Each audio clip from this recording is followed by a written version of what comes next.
2016, the ruling NRM party was re-elected in power with a pledge to fight corruption, and a zero tolerance towards the vice was promised. This was also amid calls from the general public for more accountability from government officials. However, according to the 2018 Transparency International study,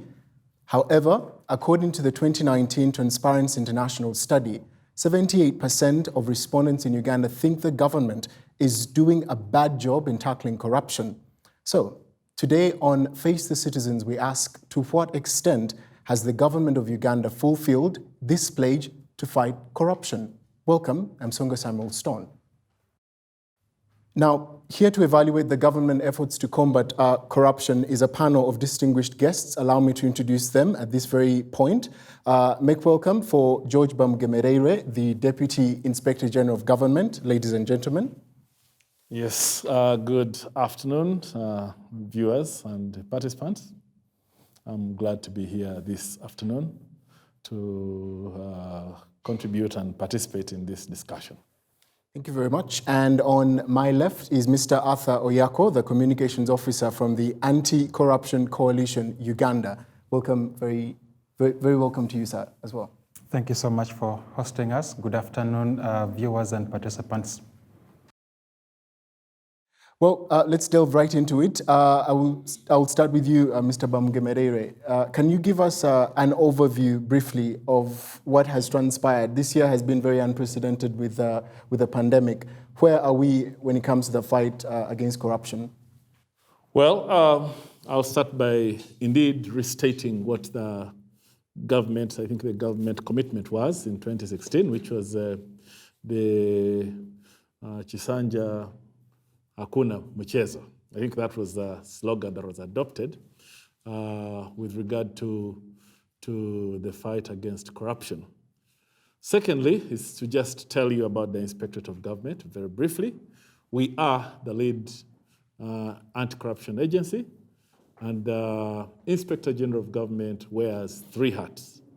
The first is that the IGG is a lead anti-corruption agency.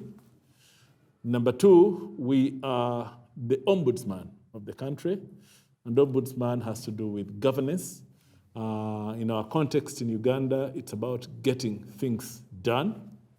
Number three, we are responsible for the enforcement of the Leadership Code Act. Now, the Leadership Code Act has mainly two elements. The first one is the requirement for people who are categorized as leaders to declare their assets, incomes, and liabilities once every 2 years, or within 3 months of being appointed to be a leader, or within 6 months of ceasing to be a leader. Every person is required who falls in that category, and these are people from the level of LC3 up to His Excellency, the President. That's the requirement, Mr. Bamugemereire. Yes. But is this happening? Is this being implemented? So in 2016, having had the call of Mchezo. Hakuna Mchezo. Yes, Chisanja Hakuna Mchezo.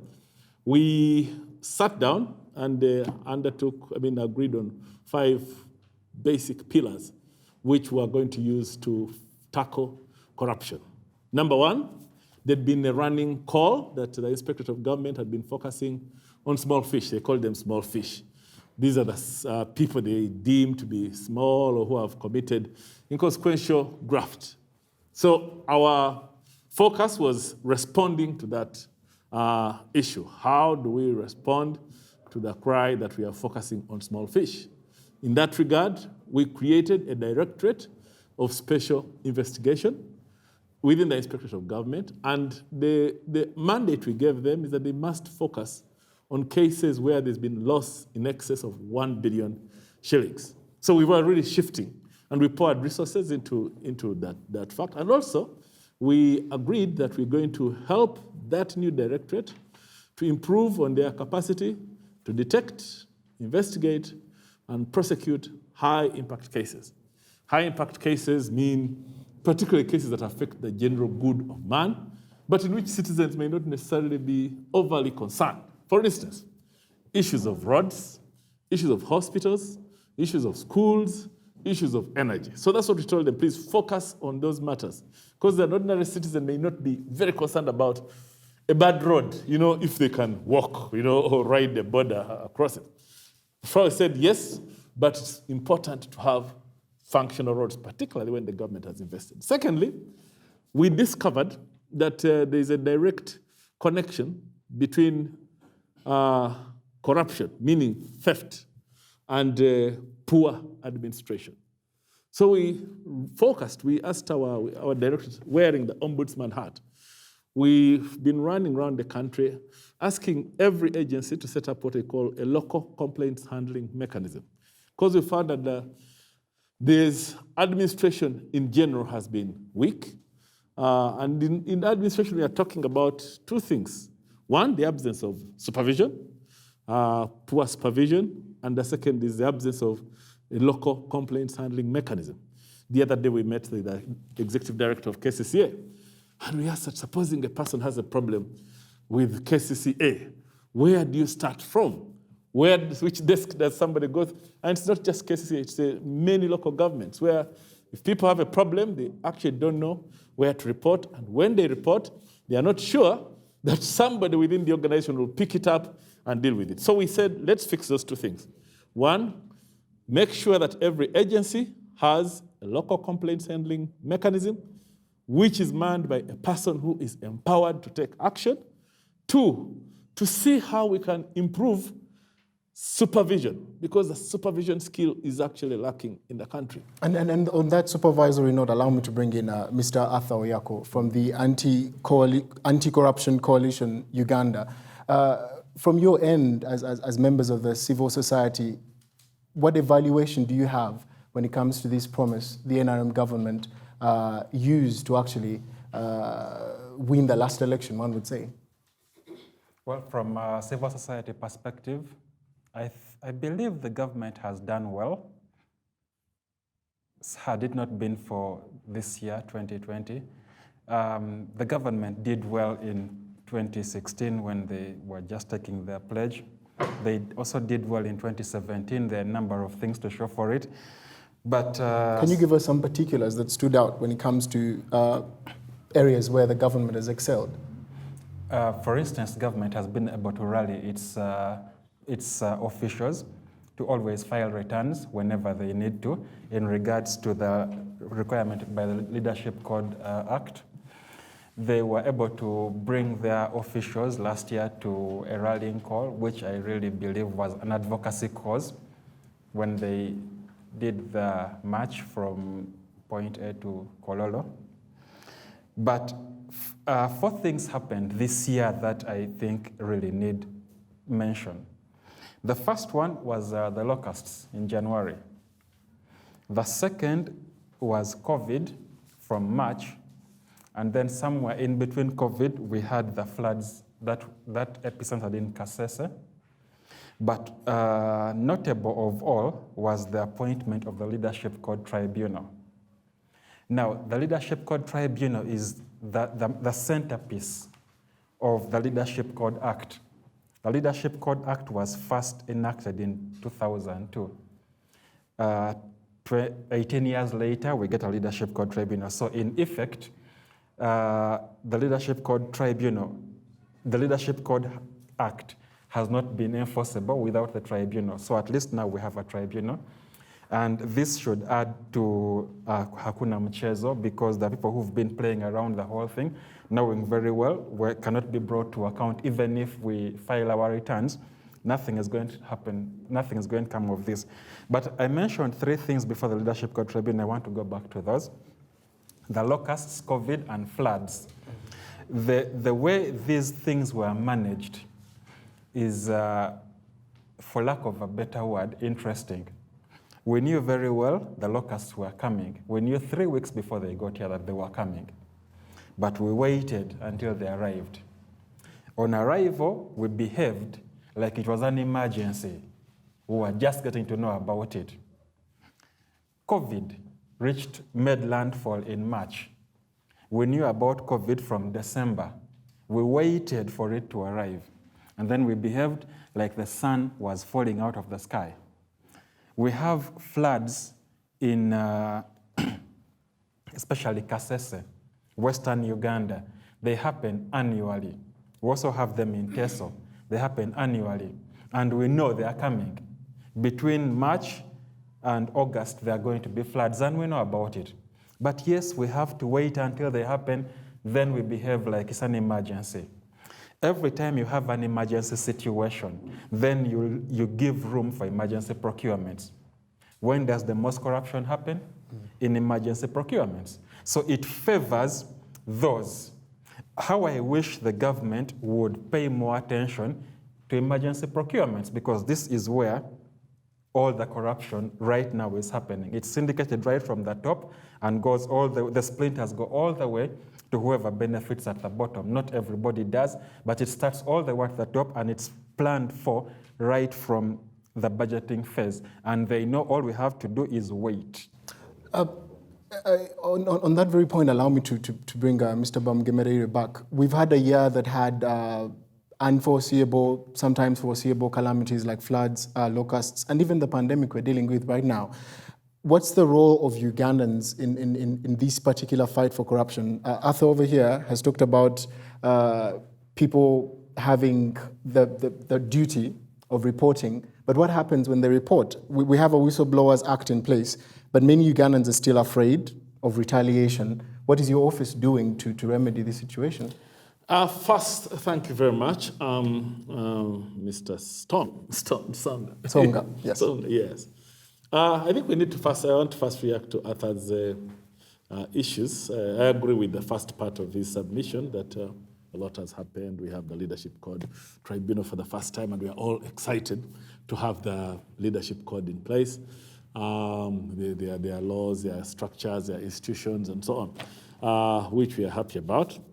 But regarding these emergencies that occurred, I think the government has done very well in dealing with the emergencies.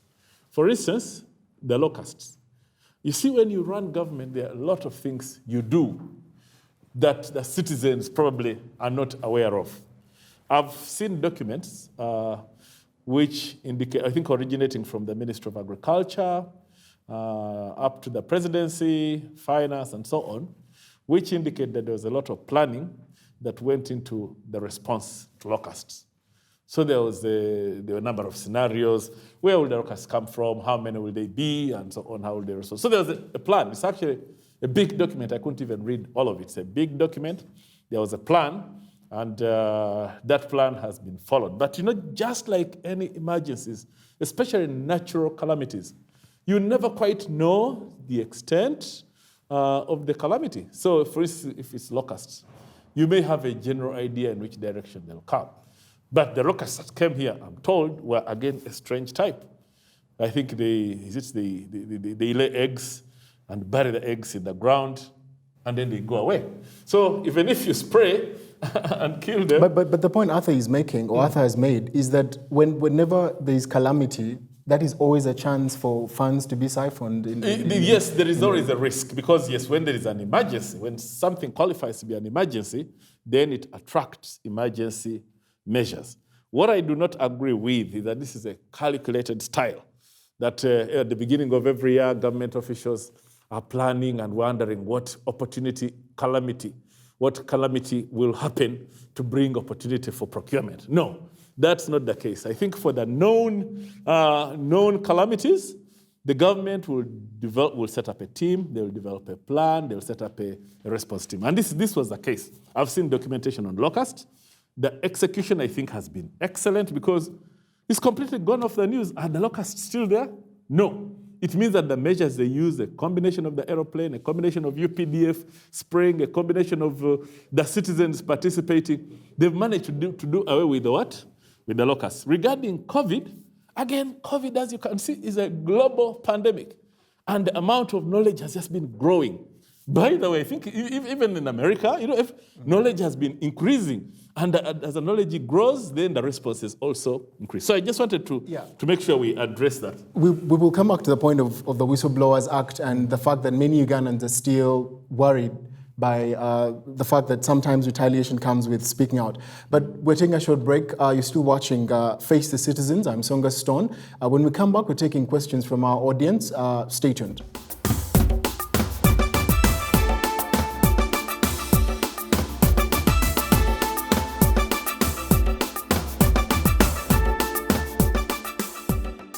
Welcome back to Face the Citizens. I'm Songa Stone, and we're still evaluating how the NRM government has fared when it comes to its pledge to fight corruption. And we are joined in the audience for now by the Member of Parliament for Bujiri, Mr. Asuman Basalirwa, who also happens to be the member for a member of the Parliamentary Committee on Commissions, Statutory Authorities and State Enterprises, COSASE.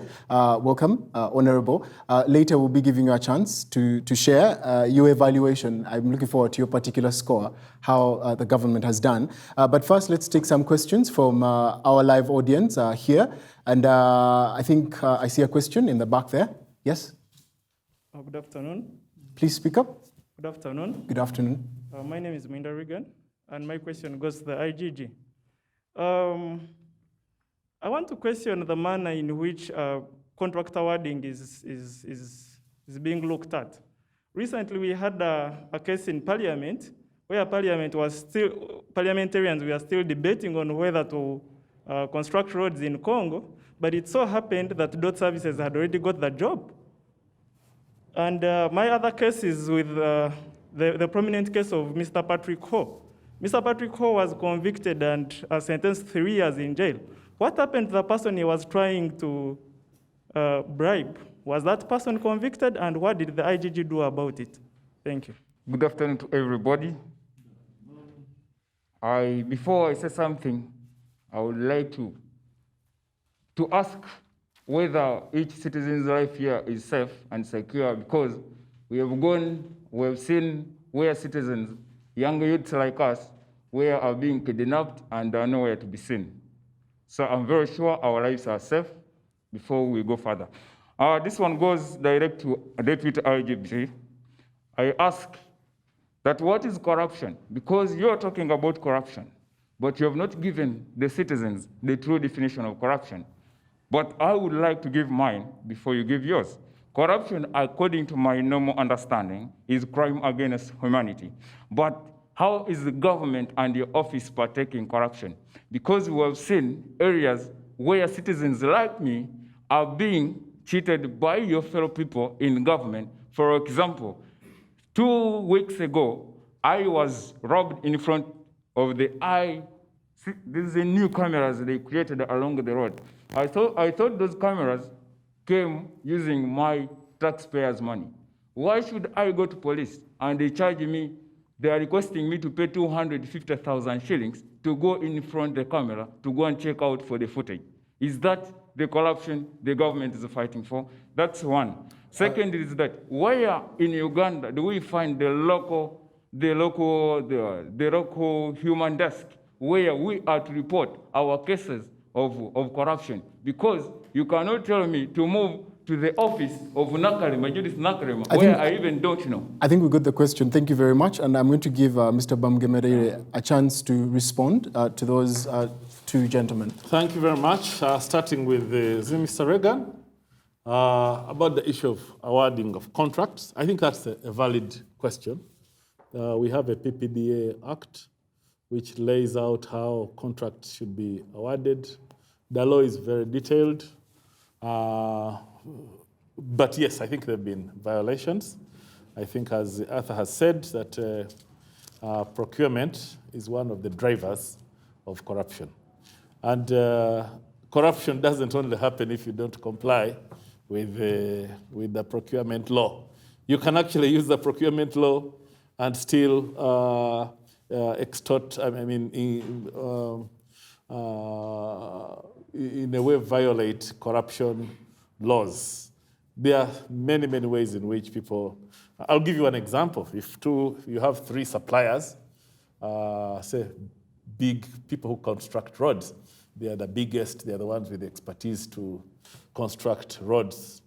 And there are 10 bids, opportunities to construct roads.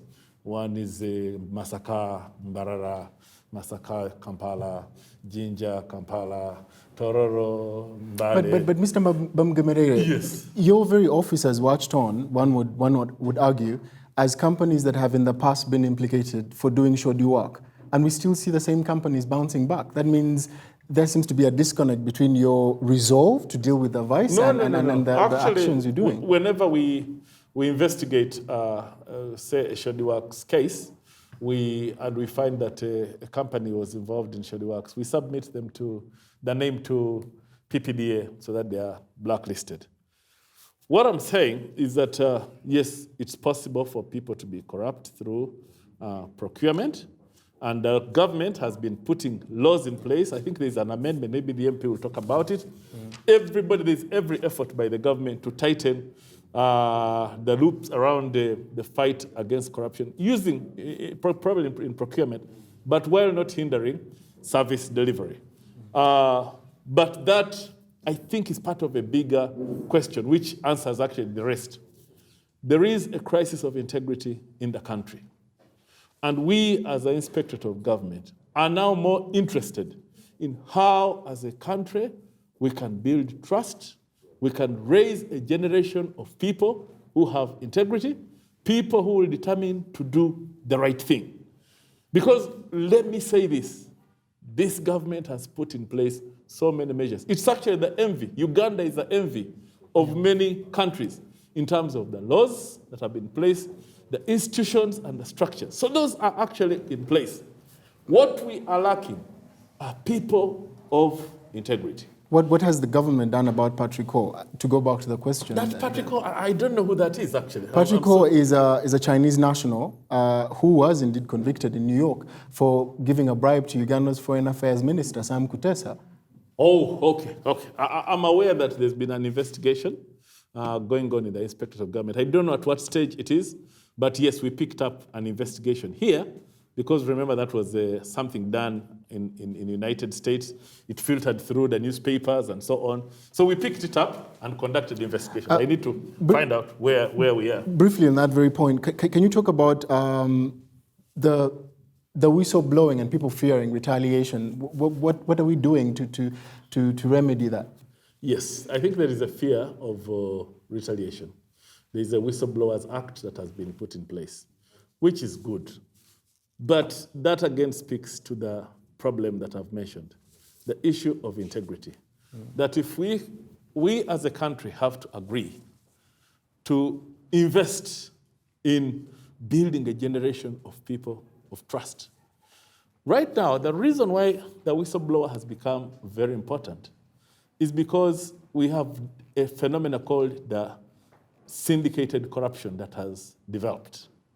Syndicated corruption is where all the parties who should be exercising control over a transaction agree to look the other way when corruption is going on, and then they share the proceeds of corruption. So we need a whistleblower desperately, because when all the people responsible look the other way, money can actually leave the treasury. Because right now, you must understand that the government has put in place a lot of measures that have narrowed the space within which one can be corrupt. Allow me to talk to the Member of Parliament for Bijiri, Mr. Basarirwa. Thank you for your time this afternoon. From your side, as a Member of Parliament, a member of COSASE, this year, 2020, in relation to the outgoing term of the NRM government ahead of the new elections, what has Parliament achieved on this front of fighting corruption? Well, first of all, I just want to correct the impression. I'm not a member of COSASE. I am a member of the Legal and Parliamentary Affairs Committee. Apologies. I'm also a member of the Rules and Disciplinary Committee.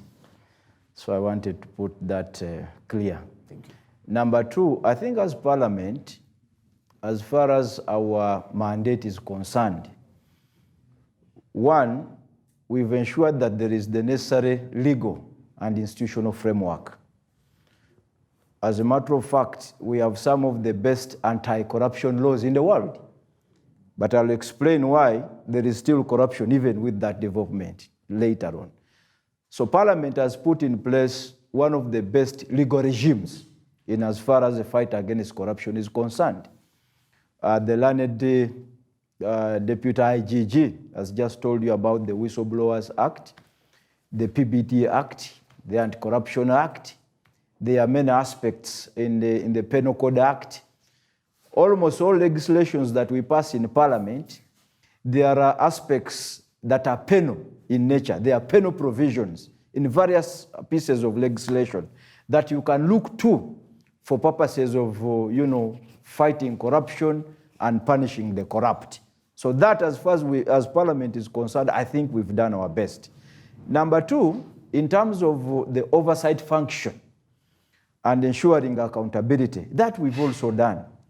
The various government agencies and organizations that we supervise in Parliament, we've brought them to book. We've brought them to account.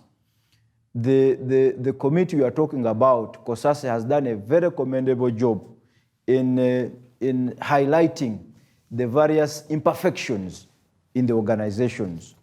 The committee where I sit, the Legal and Parliamentary Affairs Committee, and the IGG reports direct to our committee. They've been to our committee several times, and we've put questions to them. Some of the issues the audience is raising, we've put it to them, and even other organizations. So what else do we do differently to ensure that we have different results? Because we can't be doing the same thing over and over again, expecting different results. Very good. The challenge we have in this country is to think that corruption can be fought on the basis of institutions and laws. I think that's a very wrong assumption. When you look at countries that have low corruption rates, they are not fought through laws and institutions. In fact, laws are secondary. Corruption is fought through exemplary leadership, not through laws and institutions. That's why, even before courts, you have had one time a senior judge of the High Court lamenting on the smaller fish versus the big fish. And he was sending a very strong message. I know the IGG here, my senior colleague, has faced questions of why you are not picking on the big fish. Simply because the focus of our fight against corruption does not target really where it matters most. And we are not doing that because who are the people involved in corruption? We, the leaders, or those connected to us. Either you are talking about connections with Parliament or with the State House, President's office, and the like. So it becomes extremely difficult. I'll give you an example. One time here, General Salim Saleh confessed to a bribe. You remember during the helicopter scandal? He was given a bribe. And when the matter was reported to the president, you remember what the president said? I met General Saleh, and he said he got this money to be used to, because who has the guts to arrest Saleh or to even prosecute him? And it goes on and on and on. So unless we deal with the issue of exemplary leadership, we are really wasting time. And the IGG, let me finish this point. Okay. The IGG raises the issue of integrity and honesty. Let me tell you, and it goes down to you who give us the responsibility, you the voters who give us the mandate, the responsibility. If first of all we don't have integrity ourselves, if we don't have honesty in ourselves, then you are going to put into leadership leaders that don't have integrity, that are not honest.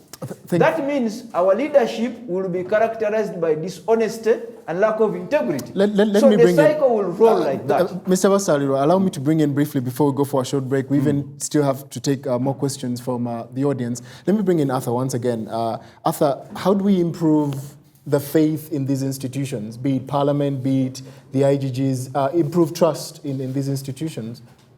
The only way we're going to improve trust, and I strongly agree with the Honorable Basalirwa, is to deal with the issue at hand head on. I'll give you an example of Singapore.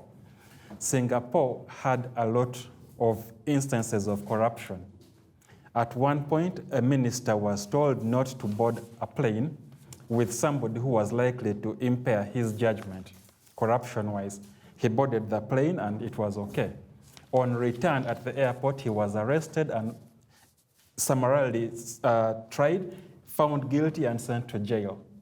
If we can be seen as a country to be doing this and making an example of all those, make corruption risky, make it very expensive, somehow it will fizzle out on its own. But as long as we keep glorifying the corrupt, give them a front seat at church, give them the most prestigious seat in the mosque, this will not go away. Thank you very much, Arthur. We take a short break, and when we return, we're still talking about the role of you, the citizens, in the fight against corruption. You're still watching Face the Citizens. Stay tuned.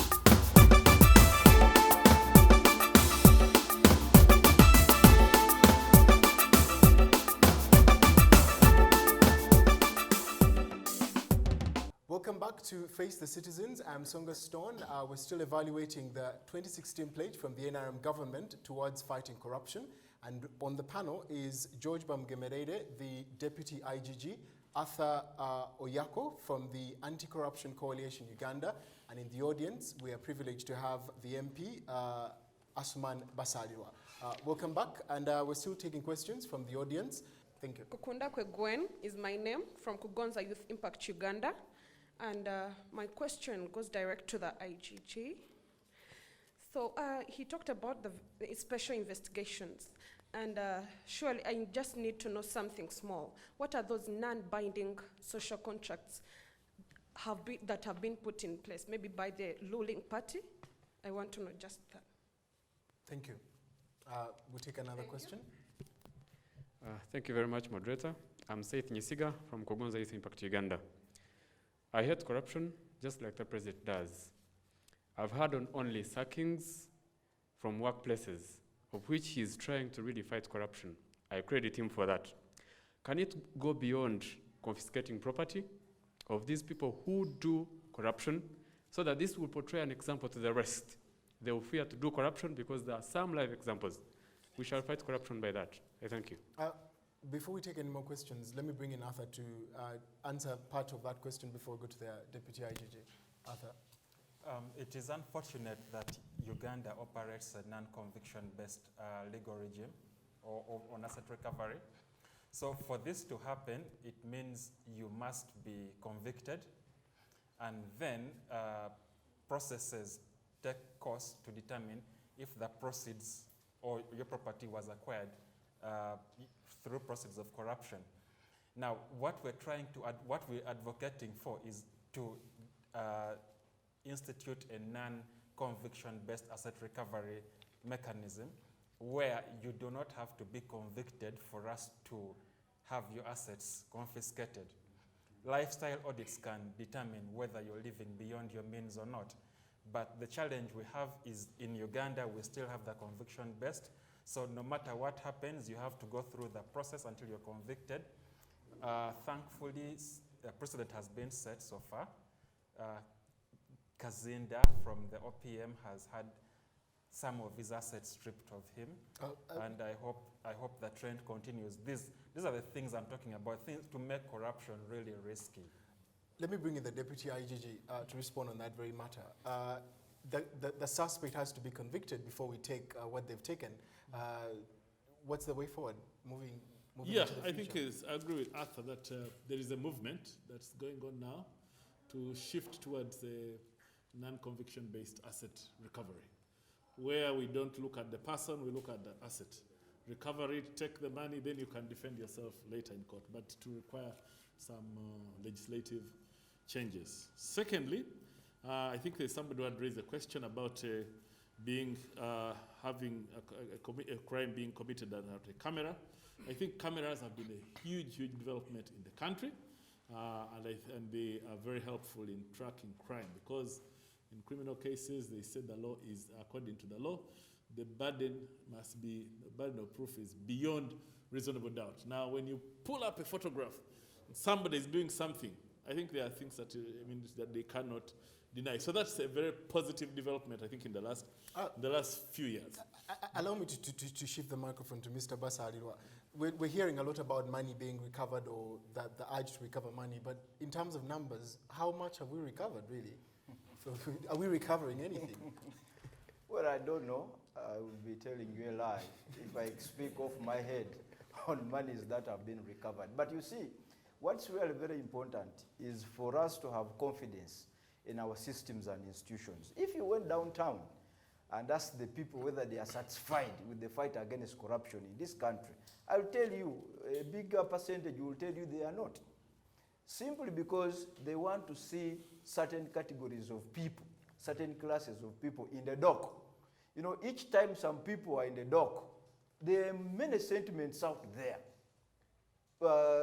pointing to either victimization or failure to go for the bigger fish. And I think that's where I really sympathize with our institutions, the IGG, the police, and other institutions. You now, for example, have parallel institutions doing, engaged in the fight against corruption. And I don't think that is really good for the country. We need to empower. And when we talk about empowering institutions, we are talking about financial empowerment, we are talking about human resource empowerment, skills development. Because crime, for example, these days is also becoming technological. You ask in the office of the IGG how many people are trained to deal with, for example, cyber crime, cyber investigations. And there, I would take part of the blame, because as Parliament, we are supposed to be allocating monies to these organizations to do a lot of, training and skills development. But even before we go to that level, can we as a country, first of all, the institutions, can they engender confidence in the citizenry? Because once a citizen is confident that if I went to the IGG's office, I'm going to receive justice, then there will be a lot of cooperation between the wananchi and these institutions. If that relationship is not developed, if that relationship is not strengthened, then we are going to have a very big problem. Because corruption can also be perception. How is the public perceiving, the fight against corruption? How are we looking at it? And look at this situation. If you are in a home, you're a father, and you are the one telling your child to go to the neighborhood to steal spoons, to steal cups, will you have moral authority tomorrow if this kid engages in bigger acts beyond that? Either you are an accomplice, you acquiesced to the stealing, or you didn't do much to prevent that kind of situation. That is the perception the wananchi have with us. And I think I'll pick on that very point, that corruption is a two-way street, really. There's someone paying the bribe and someone receiving the bribe. So even our role as citizens is something we need to retrospectively think about as we go forward. Let's take 2 more questions. Thank you very much, Mr. Basalirwa. From the lady over here, before we go to the gentleman in the back. Thank you very much. My name is Millie Nankunda, Deputy Country Head, Kugonza Youth Impact. This goes directly to the IGG. How are the local citizens, how is it that, how can the local citizens be sure that their security will be guaranteed when they report the so-called mafias in the government that are taking part in the corruption? The big fish in the pool. Let's also take another question back there. Thank you. Thank you so much, Mr. Stone. My question is, let me thank the NRM government for the campaign, fighting against corruption. Yes, you have really tried, but for sure it is more of theory. We are fighting corruption here and there. Please, can we please employ other means, maybe, because the theory really has failed. People think we are fighting corruption here and there, but for sure, if you can maybe employ other means, yeah, like other countries. In other words, corruption needs to be more than seen to be fought. We need to actually fight it. Yes, yeah. we have a couple of minutes. I'm taking only 2 more questions, and then we go back to the panel for final submissions. The gentleman in the back. Oh, Thank you so much. The microphone's already here. Yes. My name is George Justice from Action for Direct Impact. First of all, what has the government done in preventing the patronage system that is in our country? Secondly, you know, So what I is didn't catch that clearly, in preventing the patronage system that is in our country? System.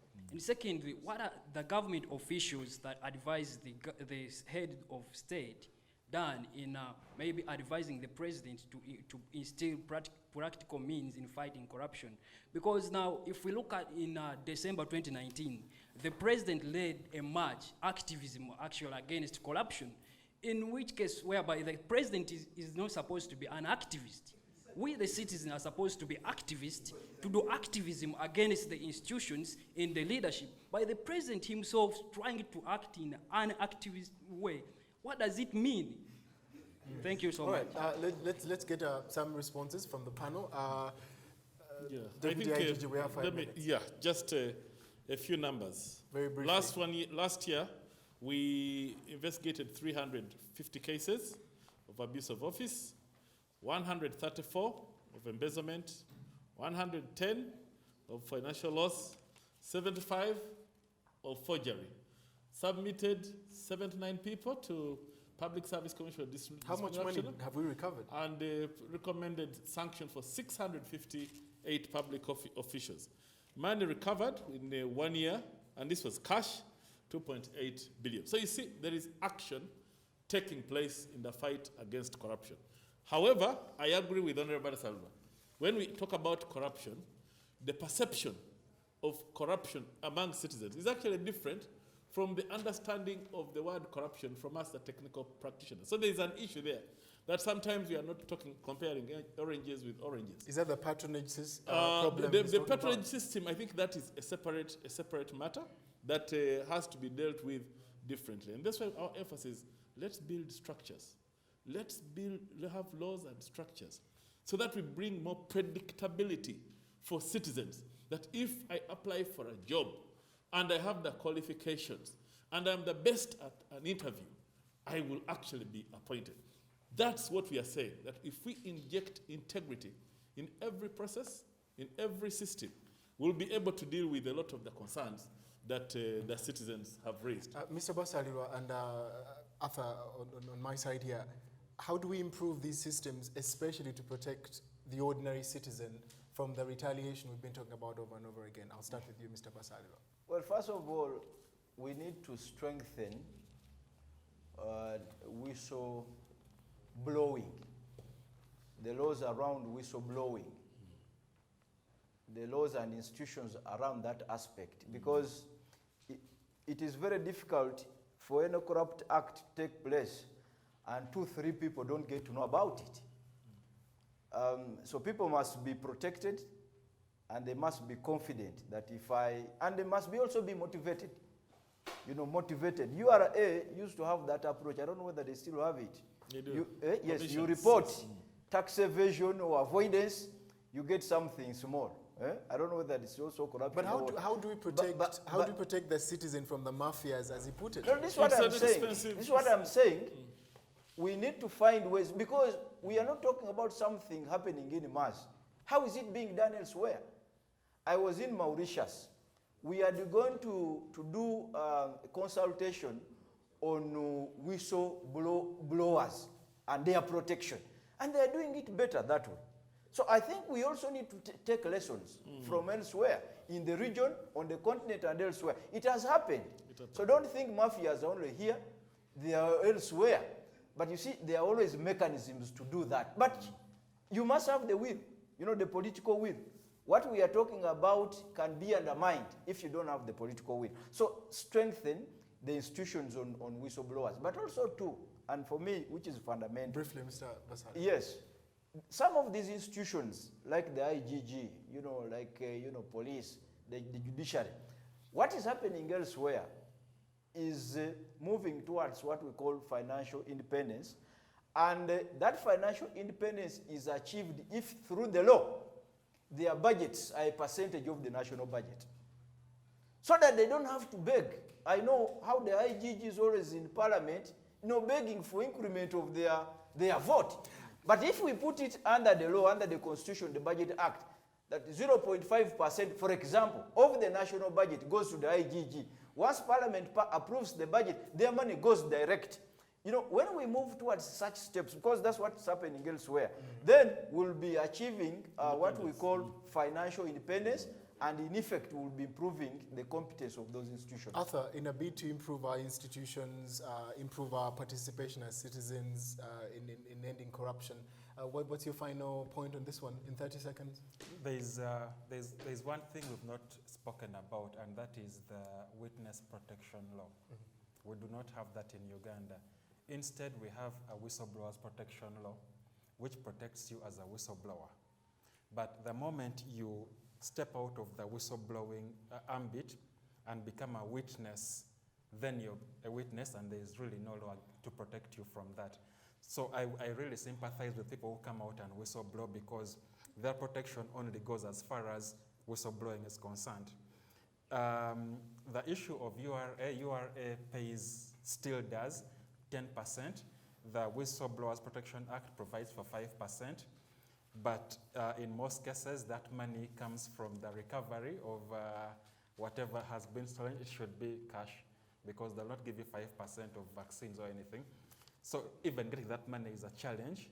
I'm of the view that they maybe increase this money to 50%. Thank you, Arthur. We're out of time, I'm afraid, but I'll give the Deputy IGG, George, 10 seconds to conclude. Yeah, I think the whistleblower question has come up a lot. It's a very expensive program. I think what Arthur is saying and what the Honorable have said, because in certain countries, it involves changing your identity, changing your location, relocating you, creating a new you, and that's quite a big process that we have to go through. I think Uganda is definitely heading in the right direction, but it will take some time for us to get to that level of assurance that when I've surrendered information that is vital to the government, my identity, location, and so on will be changed. We are not yet there. Well, there you have it. Clearly, there is more room for us to improve when it comes to our fight against corruption, whether as a citizen or even as a country at large. That's been this edition of Face the Citizens. I'm Songa Samuel Stone. Thank you to our audience here and to the audience home. Catch you next time. Bye for now.